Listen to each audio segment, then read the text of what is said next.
have a thought like that, you ask for something more, and source follows the trajectory of that rocket of desire, and you become more. So your prosperity is becoming greater and greater. But what you're describing here is, by the emotions that you're feeling, is a disparity between the prosperity that you keep launching and the habit of thought, which is all a belief is, if I keep thinking about it. So what happens is, the more prosperous you become vibrationally, and the more your habit of thought doesn't go along with that, then the more uncomfortable you become. Esther said to us one day, Abraham, if you would stop riding my rockets and stop expanding with every thought I think, then I wouldn't have so much negative emotion. And she was right.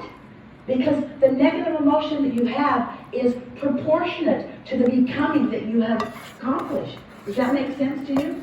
When you really, really want something and you're focused upon its opposite, you feel really, really bad because there's a really big wobble. If you sort of want it and you're focusing on opposition of it, you sort of don't feel so good because the wobble is not so great, you see.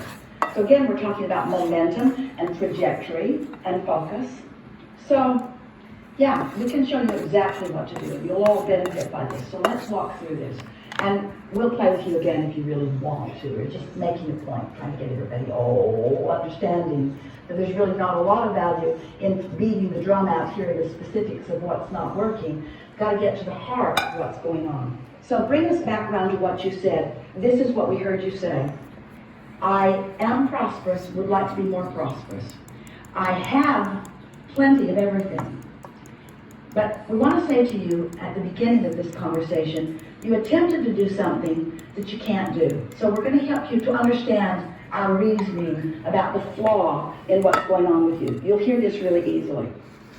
You said, I've got all the money that I could possibly want, or something like that. Did you get that impression? That plenty of money. And then you said, but I think my beliefs are holding me back for more. So there's a sort of contradiction there. But this is the flaw that you were attempting. A lot of people do it. It's what we were just teasing about Esther asking us to do. If you've got a desire that you don't believe,